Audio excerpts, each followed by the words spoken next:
제가 참 좋았더라 교회 올 때마다 좀 긴장합니다. 왜냐하면 제가 우리 참 좋았더라 교회 성도님들을 통해서 배워야 될 사람인데 말씀을 전한다는 것 자체가 늘 부끄럽기도 하고 좀 어떤 면에서는 죄송하기도 하고 그래서 제가 좀 많이 떨리고 특별히 또 제가 존경하고 사랑하는 이순세 목사님 이렇게 불러주실 때마다 감사하면서도 사실 여러 가지 마음에 좀 부담이 오는 건 사실이에요. 우리 목사님 믿음으로 살고 계시고 정말 하나님의 말씀이 전부된 그리스도의 종으로 살고 계시는 목사님 앞에서 뭔가 말씀을 전한다는 건 사실 늘 사람이 그렇잖아요.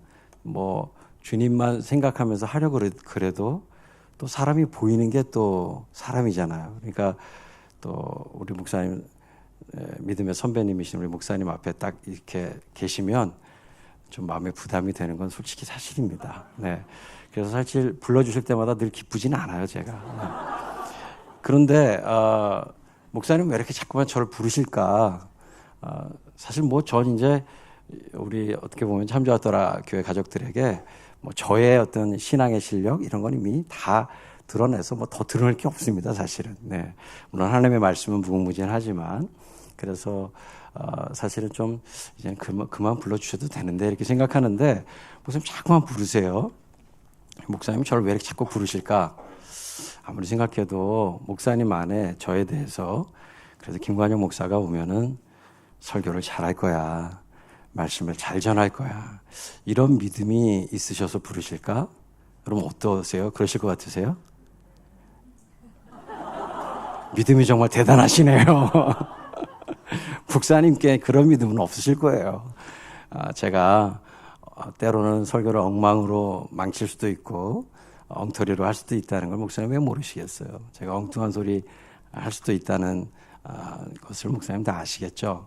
근데 목사님이 이거는 하나 믿으실 것 같으세요. 그러니까 그건 뭐냐 하면 뭐 저를 믿는다기보다는 제 안에 계신 예수님을 믿으시기 때문에 제가 이 강단에 설 때 다른 마음을 품지는 않을 거라는 것은 믿으실 것 같아요. 그러니까 제가 예를 들자면 여기서 내가 오늘 설교 진짜 끝내주기 잘해가지고 목사님 빨리 밀어내고 내가 담임 목사가 돼야지 라든지 뭐 이런 생각을 하고 제가 강단에 설 거라고는 생각 안 하실 것 같아요. 목사님 더 오히려 좋아하시네요.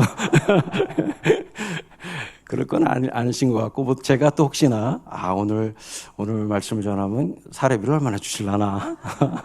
지난번에 갈 때마다 너무 많이 주셔가지고 부담스러운데 오늘 하면 좀 더 주시겠지. 뭐 이런 생각으로 제가 올 거라고는 생각 안 하실 것 같아요.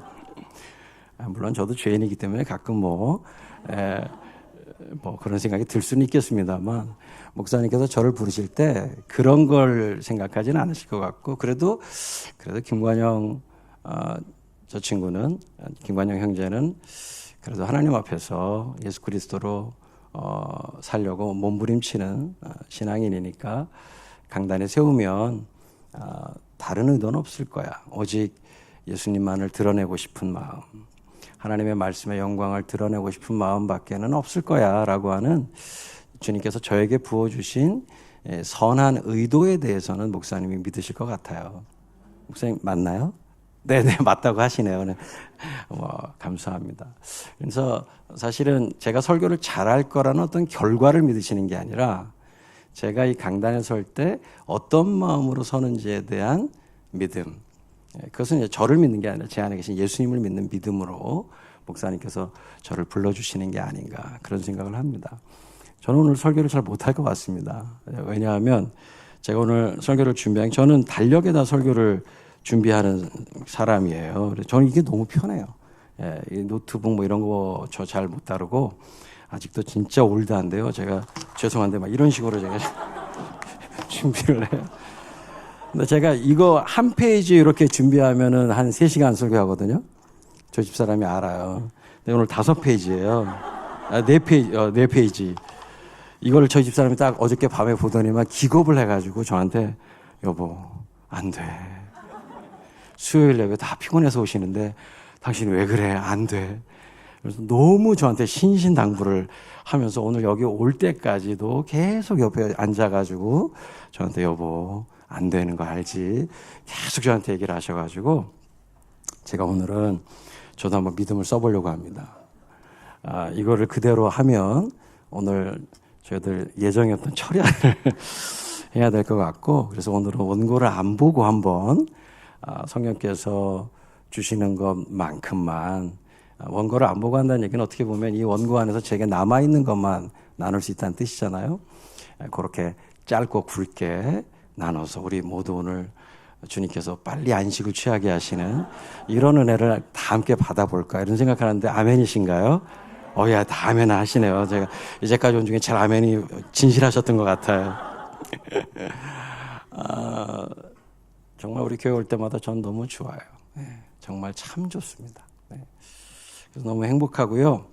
주님께서 이런 교회를 세우셨다는 게 너무 감격이고, 찬송을 부르면서도 그냥 가사 한 절 한 절이 얼마나 은혜로운지 정말 행복합니다. 주님께서 우리 참주어떠하교회를 세우셨다는 게 너무 행복하고, 또 이런 교회와 주님이 믿음의 교제를 하게 하시고 주님 배 없는 그날까지 함께 가게 하신다는 게 얼마나 행복한지 모릅니다. 또 저희 같은 선교단체 입장에서는 이런 믿음의 교제가 가능한 교회가 있다는 게 사실 아시지만 저희가 좀 세잖아요. 네. 종신 무섭거든요. 네.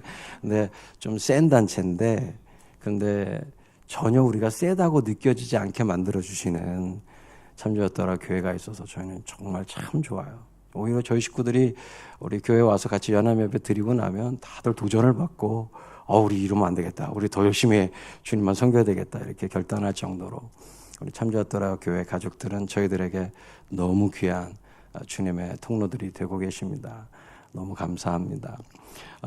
그래서 오늘 제가 원고를 덮었기 때문에 뭘 의지하고 말씀을 전해야 될까 생각해 보니까 원고를 덮었으니까 성경 말씀밖에 의지할 게 없을 것 같아요. 제가 우리 교회에 또 저에게 우리 교회 소식을 늘 전해주시는 뿌락지라고 하죠. 네, 간첩이 한 명 있어요. 네, 누구라고 말하진 않지만 이미연 선교사님이라고 계시는데, 우리 이미연 선교사님이 교회 소식을 저한테 잘 알려주세요. 제가 물어볼 때마다. 그래서 우리 교회가 어떻게 돌아가고 있는지 제가 가끔 궁금할 때마다 묻고, 주보에 뭐가 났어 이런 것도 묻고 이렇게 저렇게 합니다.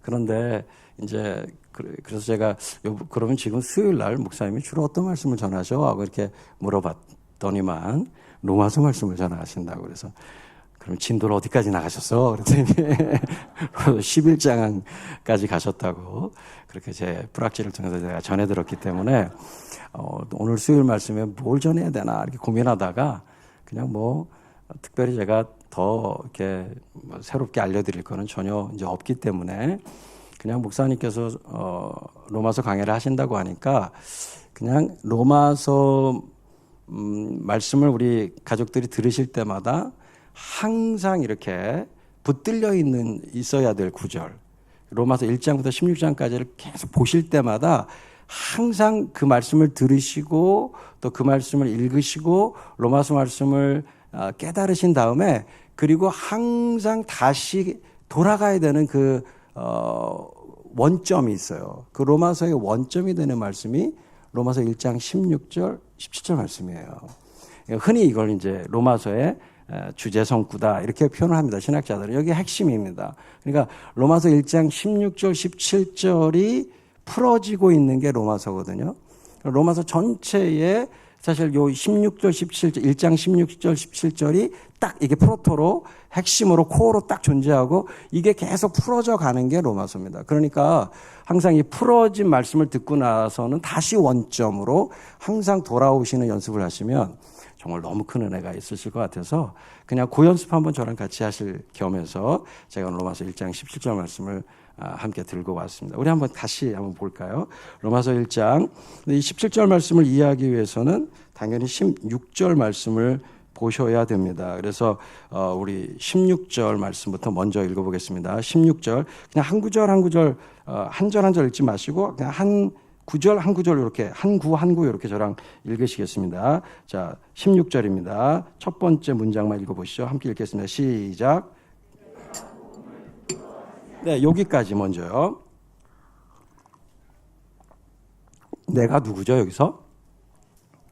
네, 1차적으로 사도 바울입니다. 그죠? 그러니까 사도 바울이 뭘 부끄러워하지 않으신다고요? 복음을 부끄러워하지 않으신다. 이렇게 표현했습니다. 자, 그렇다는 이야기는 사도 바울이 전하고 있는 복음을 부끄러워해야 한다라고 하는 의견이 있었다는 거죠. 예, 사도 바울에게 저 사람이 전하는 복음 부끄러워. 저 사람 부끄러워해야 돼. 저 어떻게 저 따위 복음을 전해? 이렇게 사도 바울을 공격하는 사람들이 있었다는 겁니다. 그런데 그런 공격에 대해서 사도 바울은 나는 전혀 부끄럽지 않아요. 주님께서 나를 통해서 전하시는 이 복음이 전 전혀 부끄럽지 않습니다. 나는 복음을 부끄러워하지 않습니다. 라고 말하고 있는 겁니다. 그런데 그 복음을 부끄러워하지 않는 이유를 말해주고 있습니다. 자, 그 다음 구절 읽어보시죠. 시작.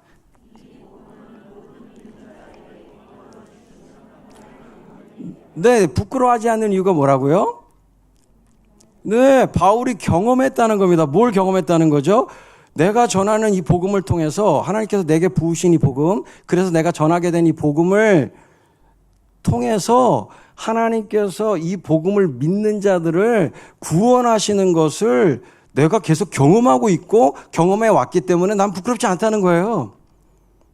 사실 여기 이제 이걸 먹으면 만약에 코로나에서 낫는 이게 음료라고 생각해 보세요. 근데 여러분 이 음료를 마시면 코로나 낫습니다. 제가 이렇게 막 이야기를 했단 말이에요. 일종의 기쁜 소식을 막 전한 거죠. 코로나 걸린 사람들한테. 근데 사람들이 그 말도 안 되는 얘기, 저 사람 좀 뻥치네. 아이고 부끄러워해요. 제발 좀 그런 소리 하는 거. 이렇게 할 때 제가 이걸 마시고 진짜 코로나가 낫고 이걸 마시고 저희 집사람도 낫고 코로나에 걸렸던 수많은 사람들이 다 나았다라는 경험이 제게 있으면 부끄러워하겠습니까? 제가? 안 부끄러워하죠. 사실이니까. 실제로 바울이 전하는 복음을 통해서 하나님께서 구원을 베푸시는 것을 바울은 지금까지 계속 경험해 온 거거든요. 부끄러워할 이유가 없는 거죠. 진짜인 사람은 안 부끄러워요. 가짜인 사람이 부끄럽지. 진짜를 경험한 사람은 절대로 안 부끄럽습니다. 바울이 그 말하고 있는 거예요. 나는 복음이 부끄럽지 않다. 왜? 이 복음을 믿는 자들에게 하나님께서 구원을 주시는 것을 하나님의 능력으로 하나님이 구원해 주시는 것을 나는 계속 경험하고 있기 때문이다. 부끄럽지 않다라고 하는 거죠. 모든 믿는 자에게 그 말의 의미는 차별이 없다는 거죠. 누구든지 상관없다는 거예요. 누구든지 고의 저하를 막론하고 그런 것 아무 상관없이 남녀노소를 막론하고 인종 이런 거 다 뛰어넘어서 이 복음을 듣고 믿는 사람에게는 하나님이 구원하시는 것을 나는 지금까지 확실하게 보아왔기 때문에 절대로 부끄럽지 않다는 겁니다. 진짜니까. 이 복음 진짜니까. 하나님의 능력이 되는 것을 계속 경험해 왔기 때문에 절대 안 부끄럽다. 이렇게 말하는 겁니다. 그리고 나서 그 대상을 얘기합니다. 그 다음 읽어보시죠. 그 대상이 누구죠? 자, 읽겠습니다. 시작. 자, 무슨 얘기죠? 유대인들이 먼저는 바울을 계속 공격한 거죠. 아이고, 저 사람 말하는 복음, 십자가의 복음, 부끄러운 거야.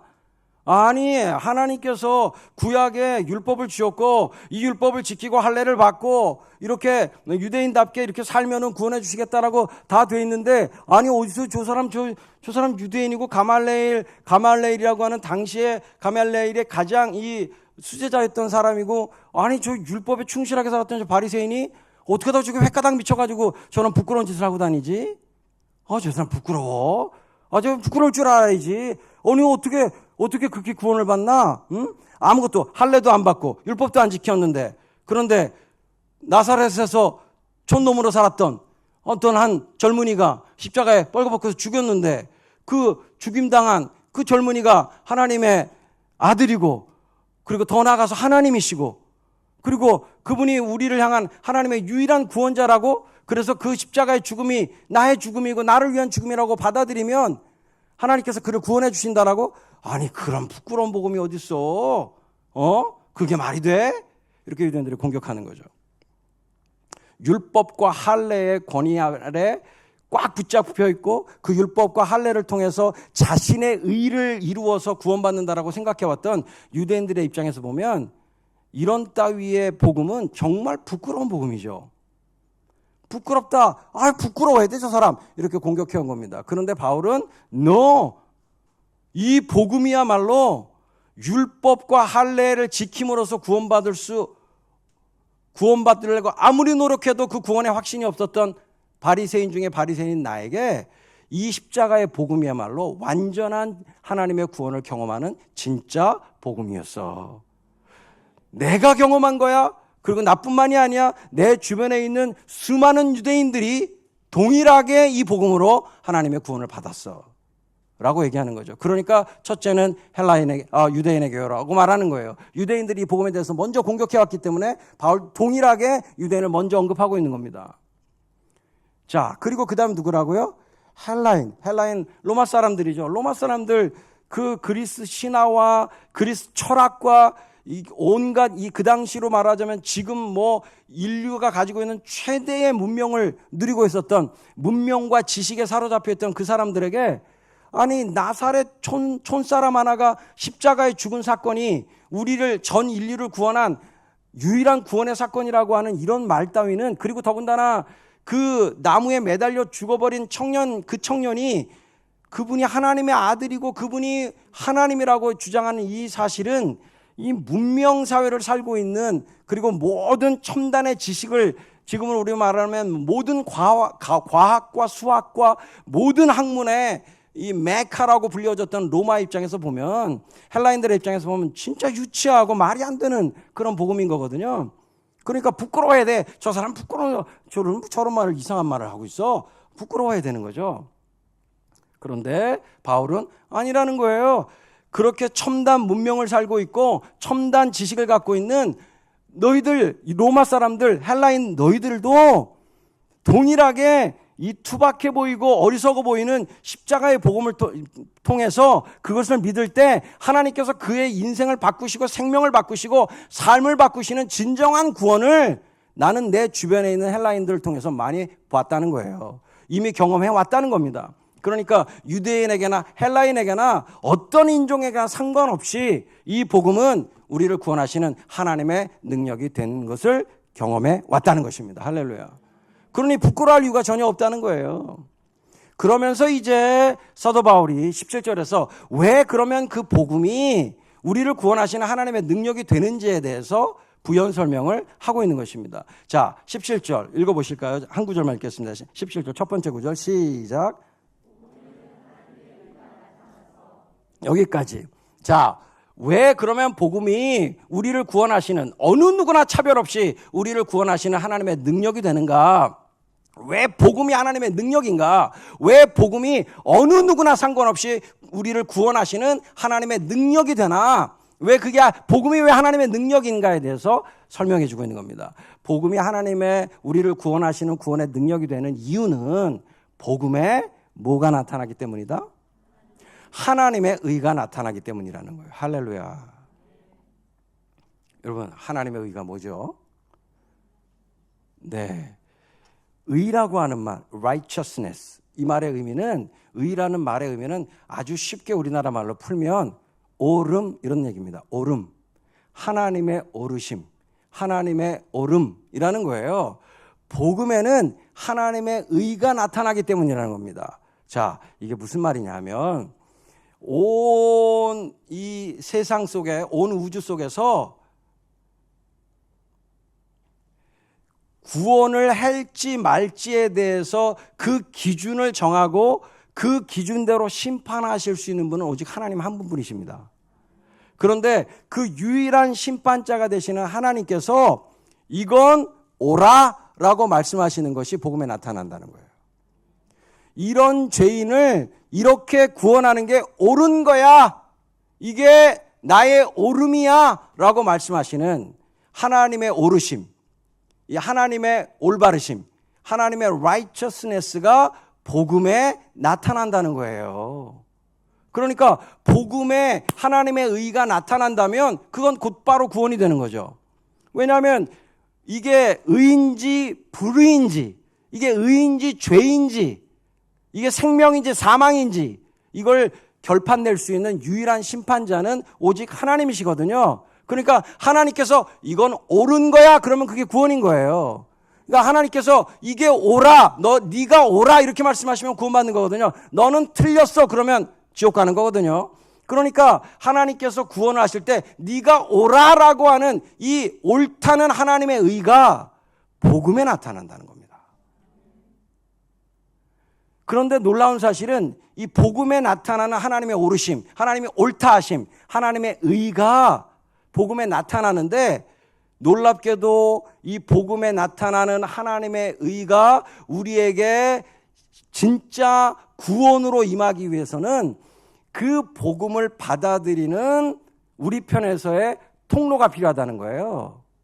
그 통로가 뭘까요? 믿음이에요. 믿음. 그 다음 구절 읽어보시죠. 복음에는 하나님의 의가 나타나서 그 다음 읽겠습니다. 시작. 여기까지. 자, 믿음으로 어디에 이르게 한다고요? 믿음으로 믿음에 이르게 한다는 겁니다. 그러니까 믿었는데, 복음을 처음에 믿었는데, 복음을 믿은 다음에 여러분 복음을 믿게 되면 어떤 일이 벌어지죠? 복음을 믿으면 복음에 순종하게 되죠. 복음이 우리에게 요구하는 삶에 순종하게 됩니다. 복음을 믿는다는 말은 단지 지적인 동의만을 말하는 게 아니에요. 복음을 믿게 되면은 복음에 대한 지적인 동의와 더불어서 내 존재적 동의가 일어나고, 존재적 동의가 일어나면 복음이 요구하고 있는 복음을 믿는 사람들의 삶에 대하여 순종하기 시작해요. 그 복음에 대한 순종을 하기 시작하면, 그러면 어떤 일이 벌어지냐면 복음의 순종함으로 말미암아, 그러니까 믿음으로 복음의 순종함으로 말미암아 나타나는 믿음의 결과들이 생기기 시작합니다. 그래서 내가 복음을 믿었더니, 그리고 복음을 믿고 복음에 순종했더니 이야, 이런 결과가 주어지네. 내가 복음에 순종했더니 이게 예를 드는 겁니다. 암이 나았네. 내가 복음을 받아들이고 복음을 순종했더니 망했던 사업이 살아났네. 내가 복음을 받아들이고 복음에 순종했더니 이런 일들이, 하나님의 내가 사역자였는데 사역의 열매가 막 생기네. 예를 들자면 이런 열매들이 생겨날 수 있을까요, 없을까요?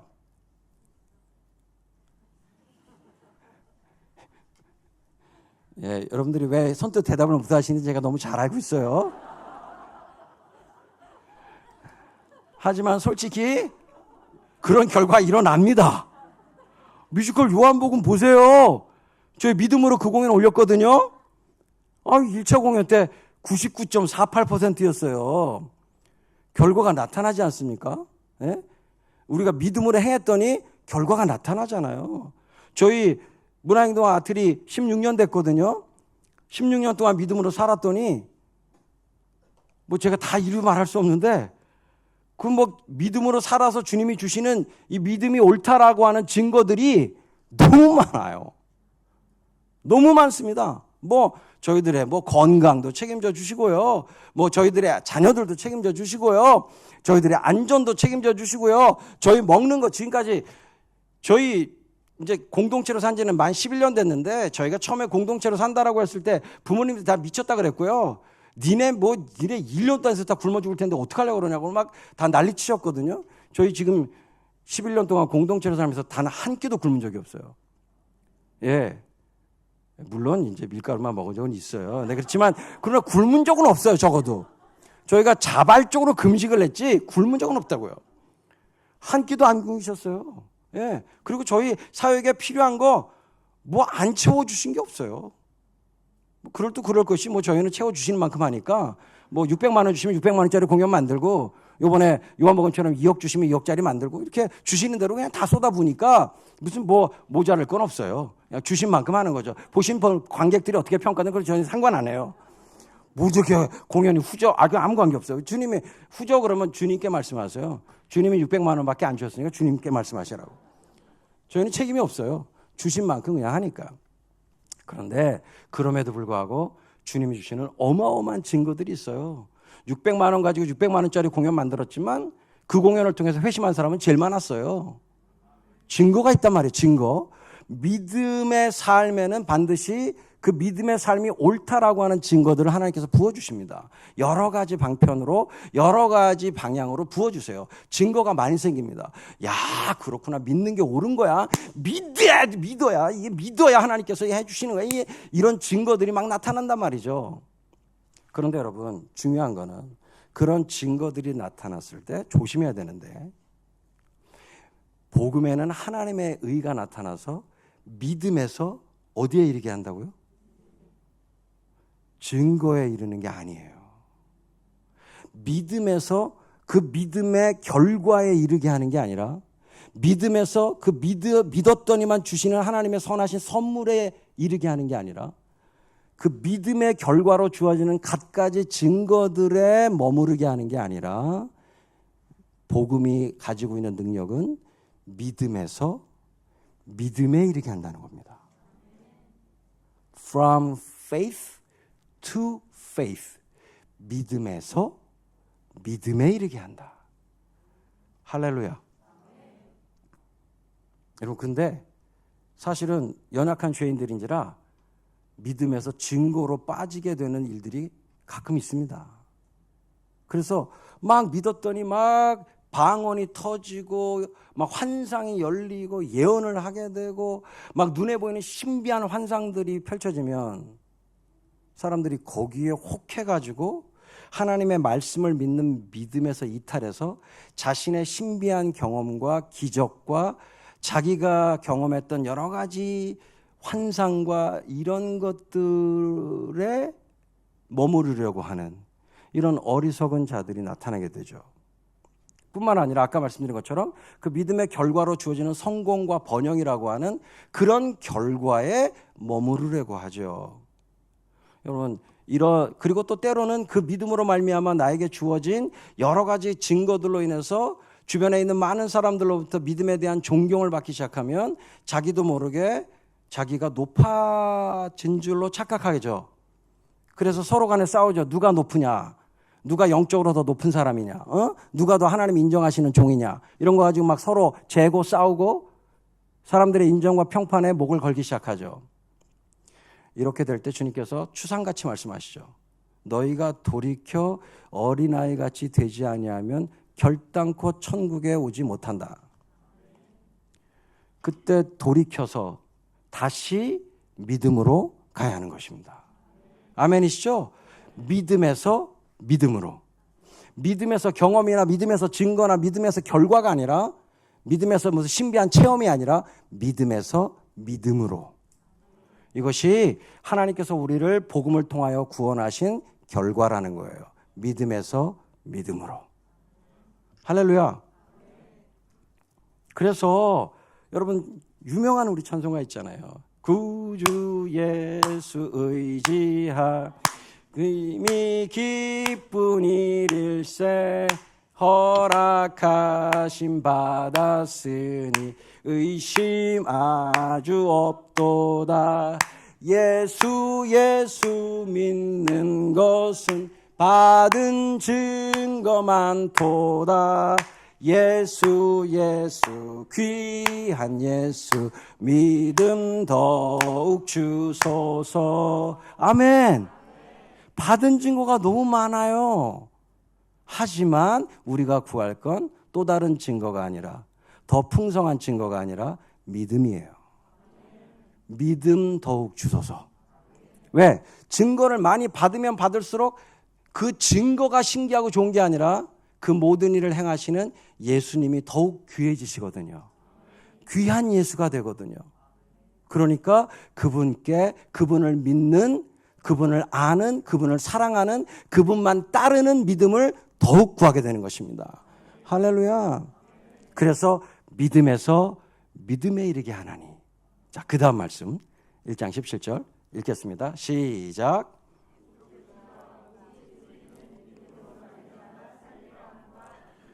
아멘.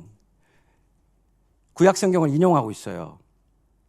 바울이 믿음에는 하나님의 의가, 하나님의 옳다 하심이 드러나는데 그것을 우리가 받아들일 수 있는 유일한 통로는 믿음인데, 복음에 나타난 하나님의 의가 우리 가운데 임할 수 있는 유일한 통로는 믿음이라는 통로인데, 그런데 이제 우리 다른 구절을 통해서 다 알고 있지만 이 믿음 자체도 우리 안에서 생기는 건 아니에요. 하나님께서 선물로 주시는 겁니다. 그러니까 복음도 주시고 믿음도 주셔야 돼요. 그래야 구원이 일어나요. 믿음도 하나님이 주시는 거예요. 그러니까 이 안에 있는 물도 오늘 저에게 대접하신 우리 집사님께서 이 물 주셨을 것이고, 이 물을 담고 있는 그릇인 이 컵도 집사님께서 준비하신 거죠. 예. 제 편에서 컵을 준비한 게 아니라 몽땅 다 준비해 주신 거예요. 하나님께서 복음도, 이 복음을 받아들일 수 있는 믿음도 하나님이 주셔야 되는 겁니다. 오직 선물이에요. 그래서 믿음은 공로가 될 수 없어요. 하나님 내가 믿었잖아요. 이런 따위는 말할 수가 없어요. 왜냐하면 믿음도 하나님 주신 거기 때문에.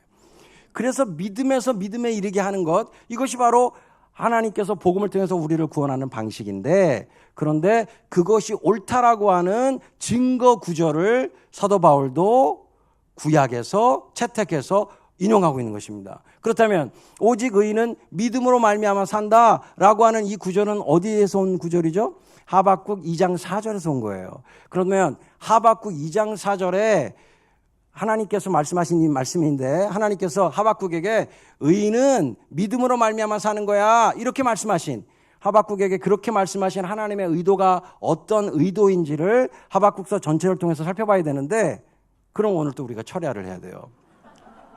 그래서 그냥 간단하게 제가 말씀드릴게요. 하박국에게 하나님의 말씀이 임하는데, 하나님의 계시의 말씀이 임하는데 이런 말씀인 거예요. 야, 이제 이스라엘이 이렇게 했는데, 이제 하나님께 이제 하박국이 먼저는 이제 따지죠. 하나님, 이거 이스라엘 이거 가만 두실 겁니까? 이게 엉망진창입니다. 우상 숭배하고. 하나님 이렇게 가만히 두실 거예요? 이거 어떻게 이런 상태를 어떻게 그냥 두십니까, 하나님? 하나님 정말 벌 주시고 하나님 징계하셔서 이거 고치셔야죠. 하나님 이대로 그냥 망하게 내버려 주실 겁니까? 하면서 막 이스라엘의 이 반역과 우상 숭배와 하나님에 대한 이 불신앙에 대해서 막 하박국이 어떻게 보면 따지거든요. 공의로우신 하나님께서 이렇게 그냥 두시면 어떡합니까? 이러면서 막 따져요. 그러니까 하나님께서 하박국 걱정하지 마. 뭘 걱정하니? 내가 혼내줄 거야. 그러면 그래요? 하나님 어떻게 혼내주실 건데요? 내가 저 이방 민족들을 여기다 다 데리고 와가지고 그 이방 민족들이 막 쳐가지고 다 이스라엘 다 망하게 할 거야. 막 이렇게 말씀해 주시거든요. 그러니까 하박국이 이스라엘을 막 혼내준다 그러니까 처음에 마음이 좋았다가 혼나야 돼, 이것들은 혼나야지 하고 처음에는 괜찮은 척 했는데, 하나님 말씀 딱 듣는데 시험에 팍 빠지는 거예요. 하나님, 이스라엘을 그냥 하나님이 직접 혼내셔야지 왜 그런 이방 민족들을 데리고 혼내십니까? 그 이방 민족들은 더 나쁜 놈들 아닙니까? 공의로우신 하나님이, 난 이해할 수 없네. 이런 요한복음 보시죠. 이해할 수 없어. 이해할 수 없는 거죠. 이해할 수가 없어요, 하나님. 왜 그렇게 하십니까? 하면서 하박국이 나 망대 올라가서 내가 집 볼 거야, 진짜. 하나님께서 왜 이렇게 하시는지, 왜 이런 말씀 하신다, 진짜 다 알아야 되겠습니다. 하면서 막 이렇게 망대 올라가서 막 하나님께 막, 핏대 올리면서 막 하늘 쳐다보고 있는 거죠. 그럴 때 하나님께서 하시는 말씀이에요. 나의 의인은 믿음으로 말미암아 산다, 하박국아. 자, 하나님께서 그 모든 과정을 통해서 하박국에게 주시는 말씀은 한마디로 말하면 이겁니다. 하박국, 네가 내가 하는 모든 일을 알 수 있겠니? 내가 왜 역사를 이렇게 이끌어가는지 너 알 수 있겠니? 너는 그냥 그 한 토막의 시대를 사는 존재인데 영원이라는 관점에서 내가 지금 왜 이렇게 해야 되는지 너 알 수 있겠니? 감히 네가 너의 짧은 지식으로 네가 갖고 있는 나에 대한 생각으로 나의 역사와 내 일하는 것에 대해서 네가 감히 판단할 수 있는 존재니? 하박국, 너 나 믿니? 너 내가 선한 하나님인 거 믿니? 내가 이 모든 역사를 나의 완전한 뜻대로, 나의 옳음으로, 나의 의로 완벽하게 이끌어갈 것이고, 이 모든 것들이 결국 완전한 나의 의로움을 드러내는 일들이 될 것에 대해서 너 정말 믿니? 그렇다면 너는 그 믿음으로 살아야 돼. 네가 생각하고 네가 판단하는 그것이 아니라 내가 절대적으로 선한 하나님이고 내가 행하는 모든 일들이 옳은 것이고 내가 행하는 모든 것들이 가장 선하고 아름답고 완전한 것이라는 사실, 내가 바로 그런 선한 하나님, 인자하심이 영원한 하나님이라는 사실을 넌 믿어야 돼. 너는 그 믿음으로 살아야 되는 거야. 아멘이십니까? 그 말씀을 하고 계시는 거거든요. 바울이 그 말씀을 로마서에서 그대로 1장 17절 인용하고 있는 겁니다. 의인은 믿음으로 말미암아 살리라. 여러분, 그러면 여기에 의인은 누굽니까? 당연히 예수 그리스도이기도 하고 예수 그리스도로 말미암아 의롭게 된 사람들을 가리키는 말이죠. 고린도 후서 5장 21절은 찾겠습니다. 고린도 후서 5장 21절. 고린도 후서 5장 21절. 고린도 후서 5장 21절. 흔히들 신약에서는 이 구절을 복음의 요약이라고 부릅니다. 특별히 사도 바울을 통해서 하나님께서 계시하신 바울에게 주신 복음의 요약이라고 불러요. 이 고린도후서 5장 21절이 오늘 우리가 읽었던 로마서 1장 16절 17절을 올바로 이해하는 또 하나의 참고 본문이 되기도 합니다. 함께 읽어보시죠. 21절입니다. 고린도후서 5장 21절 시작. 하나님께서는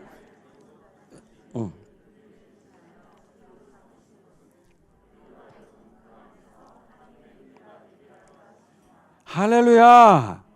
제가 새번역 성경으로 다시 한번 쉽게 읽어드릴게요. 하나님께서는 죄를 모르시는 분에게 우리 대신으로 죄를 씌우셨습니다. 이걸 imputation, 전가라고 표현하는데요. 하나님께서 죄를 전혀 알지도 못하시는 분, 예수 그리스도 완전한 의인이시며 하나님이신 그분에게 우리 대신으로 우리의 모든 죄를 덮어 씌우셨다는 거예요. 그분에게 전가시켰다는 겁니다. 그것은 우리가 그리스도 안에서 그리스도에게는 우리의 죄를 덮어 씌우시고 그리고 우리에게는 그리스도를 덮어 씌우셨다는 거예요. 그래서 그리스도 안에서 하나님의 의가 되게 하시려는 것입니다. 할렐루야. 여러분, 우리가 의롭게 된다는 표현에서 더 한 걸음 나간 표현을 하고 있는 거예요. 우리가 예수 그리스도로 말미암아, 여러분, 사탄이 공격합니다. 하나님 의롭지 않으십니다. 하나님 올바르지 않으세요. 하나님 틀렸어요. 하나님의 기준에서 봤을 때 이건 틀린 겁니다. 죄인은 죄인일 뿐이고 죄의 시작은 사망이니까 이 세상에 존재하는 모든 죄인들은 전부 지옥 가에 맞는 건데 하나님께서 왜 누구는 구원하십니까? 예? 하나님 틀렸습니다. 하나님 옳지 않으세요. 이렇게 막 공격할 때 하나님께서 아니, 나는 옳아. 왠지 아니? 내가 구원하는 죄인은 그냥 죄인이 아니라 그의 모든 죄가 내 아들에게 덮어 씌워졌고 그래서 그 죄의 대가로 내 아들이 죽었고 그리고 그 아들이 그에게 덮어 씌워져서 나의 눈에는 그가 더 이상 죄인이 아니라 의인이기 때문이야. 그가 나의 의인일 뿐만 아니라 나의 의 자체야. 관영이가 나의 오름이야. 왜? 관영의 모든 죄를 내 아들이 대신 덮어쓰고 십자가로 갔고 관영이는 내 아들이 덮어 씌워서 나의 아들이 되었기 때문에 이제 김관영은 나의 오름이야. 내 의야. 라고 말씀하시는 거죠. 할렐루야. 이것이 로마서 1장 16절 17절의 말씀이에요. 이 말씀을 로마서에서 아주 다각적으로 계속 풀어가고 계시는 겁니다. 그래서 목사님을 통해서 이 시간에 선포되는 이 로마서의 말씀을 듣고 배우시고 깨닫고 또 삶으로 이어가실 때마다 항상 다시 원점으로 붙잡아야 될 말씀이 바로 이 말씀인데, 오늘 결론적으로 복음에 나타난 하나님의 의는 우리로 하여금 믿음에서 믿음에 이르게 하는 것입니다. 그래서 하나님의 의가 된 사람들의 삶의 특징은 더 이상 다른 무엇으로 살지 않고 오직 믿음으로 삽니다. 아멘이세요? 자, 그렇다면 믿음으로 삽니다 앞에, 자, 오늘 하박국을 통해서 말씀드렸죠. 사실 그 앞에 뭘 믿음으로 라고 한다라면 우리는 당연히 이렇게 말씀드릴 수 있어요. 하나님의 선하심을 믿음으로. 여러분, 하나님의 선하심을 믿으십니까? 여러분, 거듭난 사람들이기 때문에 믿어지는 겁니다. 죄가 뭐죠? 죄는 하나님의 선하심을 의심하는 거예요. 선악을 알게 하는 나무의 열매를 왜 따먹었죠? 사탄이 하와에게 와서 하나님의 선하심을 의심하게 만들었어요. 야, 이 에덴 동산에 있는 모든 나무의 열매를 먹지 말라고 하더냐? 처음부터 선악과 얘기하면 발끈할 것 같으니까, 딱 경계할 것 같으니까 경계를 풀기 위해서 이 에덴 동산에 있는 모든 나무의 열매를 먹지 말라고 하더냐? 딱 이렇게 접근하죠. 하와가 발끈합니다. 무슨 소리니? 예. 정신 차려. 다 먹으라고 하셨지. 근데 저것만 먹지 말라고 하셨어. 그러니까 뱀이 말하죠. 그리고 저거 먹으면 죽는다고 하셨어. 안 죽어. 하나님께서 니네들이 저거 먹으면 너희 눈이 밝아져가지고 니네들이 하나님급이 돼. 하나님같이 돼. 하나님이 되는 건 아니지만 하나님과 같이 돼. 하나님이 니들이 하나님과 동급이 될까봐 그거 싫으셔서 니네들 계속 너희들 종처럼 부리시려고 그래서 먹지 말라고 하신 거야. 안 죽어. 여러분, 요 얘기를 통해서 하와 안에 딱 뭐가 생겼냐면 하나님의 선하심에 대한 의심이 생긴 거예요. 하나님 선하신 거 맞나? 하나님 진짜 좋으신 분 맞아? 아니, 그 하나님 자리라고 하는 좋은 자리 자기 혼자 차고 앉으려고 직원한테 못 먹게 한 거 아니야? 진짜 좋으신 분 맞는 거야? 하나님의 선하심에 대한 의심이 딱 들어온 거죠. 그게 죄의 뿌리예요. 그렇기 때문에 예수 그리스도와 함께 십자가에 못 박혀 죽고 예수 그리스도의 생명으로 거듭난 자들에게 임하는 가장 확실한 변화는 더 이상 어떤 상황에도 하나님의 선하심을 의심하지 않게 된다는 거예요. 사랑하는 여러분, 믿음에서 믿음으로 간다. 이것에 대한 가장 확실한 성경의 예는 어떤 걸까요? 예수 그리스도입니다. 예수님께서 광야에서 시험을 받으시죠? 야, 너 하나님의 아들이냐? 근데 너 40일 동안 금식하는데 왜 네가 하나님의 아들인데 아버지 되신 하나님, 그 선하신 하나님이 왜 너에게 나타나서 그 먹을 거 안 주시냐? 응? 야, 이스라엘 백성들은 40년 동안 광야에서 만나를 먹었잖아. 근데 너는 40일 동안 지금 금식하는데 40년 동안 만나를 먹이신 그분이 너 40일 금식하시는데 한 번도 안 나타나신다? 응?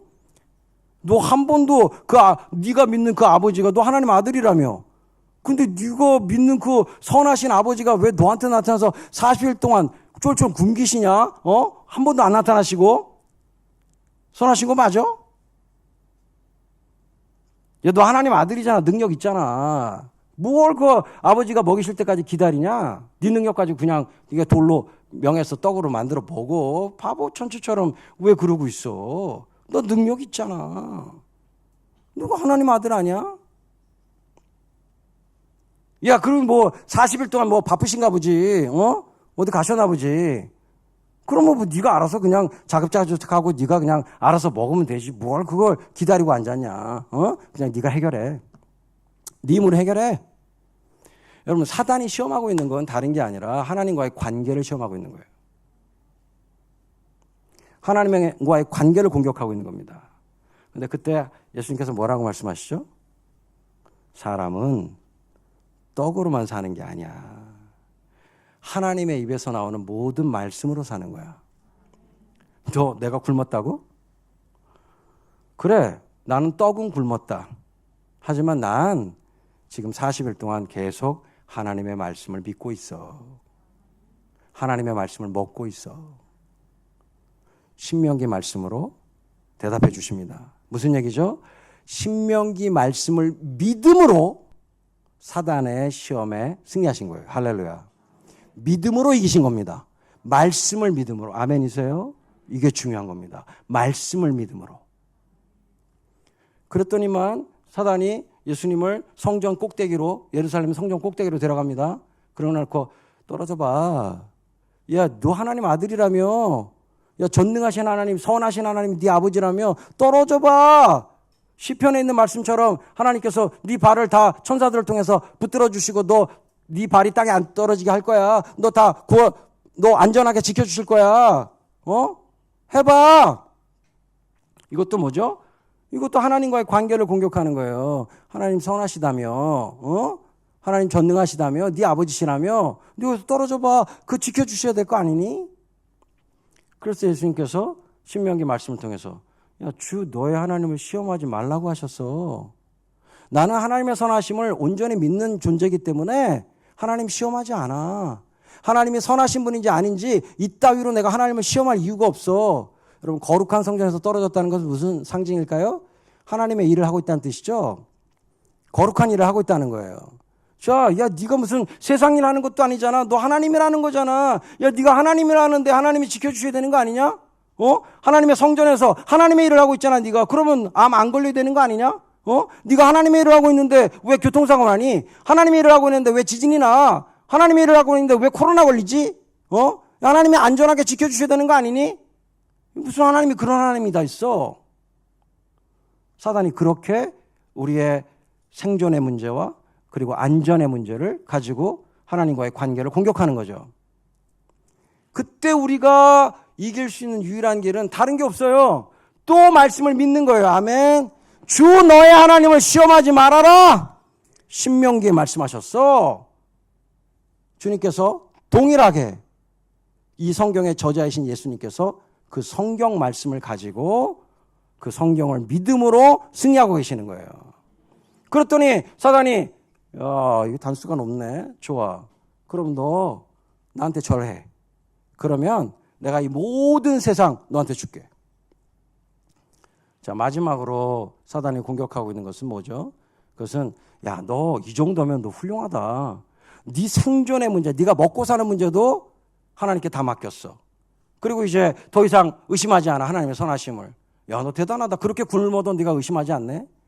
야, 그리고 너의 안전의 문제, 네가 병 걸리건 암에 걸리건 교통사고 나건 그런 거 신경 안 써. 너는 그럼에도 불구하고 하나님의 선하심을 믿는 자야. 야, 너 대단하다, 네 믿음. 야, 그러면 네가 그 정도 믿음을 가졌으면 이젠 좀 세상을 편하게 누려도 되는 거 아니니? 야, 그 정도 믿음 가졌으면 하나님도 인정하시지 않겠니?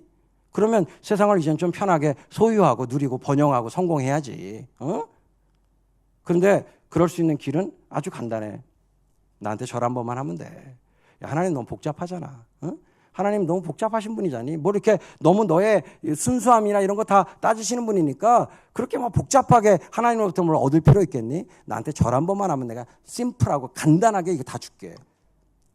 소유의 문제를 가지고 시험하는 거죠. 여러분, 우리가 하나님 앞에서 믿음으로 살다 보면 사단의 마지막 시험은 야, 요 정도쯤은 가져도 되지 않겠니?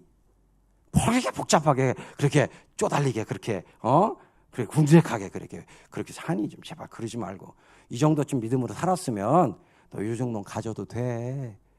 야, 그 눈 한번 감으면 돼. 야, 그거 뭐 세상 사람들 다 그 탈세하는데 무슨 뭐 그게 무슨 문제가 되니까 눈 한번 질끈 감고 그냥 하나님 방식 말고 내 방식대로 그냥 세상의 방식대로 그냥 한번 하면 돼.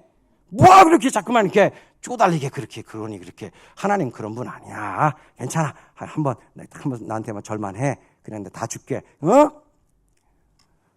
여러분, 한국 기독교를 보면 정말 안타까운 건 그 가난하고 어려운 시절에 하나님의 선하심을 믿으면서 그렇게 금식하고 굶고 어려워도 믿음을 지켰던 사람들이, 그리고 병에 걸리고 어려워지고 전쟁 나고 뭐 그 수많은 위험과 어려움 속에서도 믿음을 지켰던 사람들이 마지막에 그 믿음으로 살다가 정말 인생의 마지막 순간에 인생의 막바지에 정말 같지도 않은 소유 문제 가지고 정말 아깝지 않습니까? 그때까지 믿음으로 살았는데 그 막바지 순간에 그 마지막 사탄의 유혹을 이기지 못하고 그래 내가 지금까지 믿음으로 살았는데 이 정도는 가져도 되는 거지 이렇게 하고 확 움켜쥐는 순간 이제까지 살았던 믿음의 모든 결과들이 참소를 당하고 무너져 내리는 이런 비참한 일들을 우리 주변에서 얼마나 많이 봅니까? 사랑하는 하늘 가족 여러분, 우리 끝까지 믿음으로 가십시다. 믿음에서 믿음으로. 아멘이시죠? 그러므로 우리는 이렇게 선포할 수 있겠습니다. 우리는 하나님께서 주시는 생존의 결과를 믿음으로 사는 게 아니고, 하나님께서 주시는 안전의 결과를 믿음으로 사는 게 아니고, 하나님께서 우리에게 부어주시는 소유에 대한 결과를 믿음으로 사는 것이 아니고, 우리는 결과에 상관없이 하나님의 선하심을 믿음으로 삽니다. 기도하겠습니다. 이 시간 우리 주님 앞에 함께 한 목소리로 기도했으면 좋겠습니다. 지금까지 믿음에서 믿음으로 잘 달려오셨습니다. 그러나 여러분 방심하시면 안 돼요. 어느 순간에 사단이 훅 들어옵니다. 생존에 대한 시험에 대해서, 먹고 사는 문제에 대한 시험에 대해서 더 이상 결과에 연연하지 않고 하나님의 선하심을 믿는 믿음으로 승리한 것 같았는데, 여러분 그런 일이 계속 반복되면 어려워집니다. 안전에 대해서 한두 번은 믿음으로 이기는 것 같은데 내 주변에 있는 가족들이 계속 병에 걸리고 계속 우리의 안전에 대한 시험들이 오게 되면 또 우리 흔들릴 수 있는 존재들입니다. 그렇게 믿음으로 살다가 막바지에 정말 안정된 믿음의 근거 위에 선 사람들에게 정말 같지도 않은 소유의 문제가, 야, 요거 하나쯤은 가져도 되잖아. 너 평생 하나님 앞에 그렇게 헌신하고 믿음으로 살아왔으니까 이 정도는 괜찮아. 이런 방법주는 괜찮은 거야. 이렇게 훅 하고 사단에 살짝 던져준 미끼를 무는 이런 정말 안타까운 일이 생길 수도 있습니다. 그러므로 기억하셔야 됩니다. 우리가 구할 건 오직 믿음입니다. 믿음만을 구해야 돼요. 그리고 이 믿음만이 온 세상을 이길 수 있는 것입니다. 우리의 승리의 비결은 다른 데 있지 않아요? 오직 믿음입니다. 우리가 구할 건 믿음뿐이에요. 이 시간 그 믿음 함께 구하시는 기도로 나아가시겠습니다. 기도하겠습니다. 의인은 무엇으로 산다고요? 믿음으로. 믿음을 다른 용어로 사용하지 않고 이렇게 사용하자고 그랬어요. 믿음은 모든 현장에서 하나님이 사실되는 것. 생존의 문제에서 하나님이 현실되는 것. 위험의 문제에서 하나님이 현실되는 것. 소유의 문제에 대해서 하나님이 현실되는 것. 그 믿음을 보시고 하나님께서 마음에 들었다 그 말이에요. 그 믿음을 보시고 하나님께서 마음에 들었다 그 말이에요. 그 믿음을 보시고 하나님께서 옳다, 이게 맞다, 그런 뜻이에요. 아멘. 그런 믿음이 있기 위해서는 날마다 기도해야 됩니다. 어떤 기도요? 예수님께서 십자가에서 죽으신 것처럼 나 예수님과 함께 십자가 연합해서 죽었습니다. 내 생존의 문제에 대해서, 내 안전의 문제에 대해서, 내 소유의 문제에 대해서 십자가에서 죽은 것이 현실되게 해 주시옵소서. 그 기도가 날마다 여러분의 삶 가운데 무르익기를 주의 이름으로 축복합니다. 복음에는 하나님께서 마음에 들어 하시는 하나님의 오름이 드러난다. 그 믿음의 실제 나에게 있습니다 라고 선포하는 여러분 되어지를 축복합니다. 이제는 우리 주 예수 그리스도의 은혜와 우리 아버지 하나님의 극진하신 사랑하심과 성령 하나님의 감화감동 교통하심이 오늘 하나님이 사랑하시는 당신의 종을 통해서 다시 한번 확인하게 하시고, 주님 바라보며 십자가 연합해서 죽은 그 실제가, 그 현실이 모든 삶의 영역에서 드러나기를 원하는 거룩한 백성들 가운데 하나님께서 함께 하셔서 당신의 마음을 드러내 주시고 아름다우신 예수 그리스도를 마음껏 자라게 만드는 우리 아트리 공동체, 또 우리 아티스 공동체 가운데 이대로부터 영원 무궁토록 함께 할지어다. 아멘.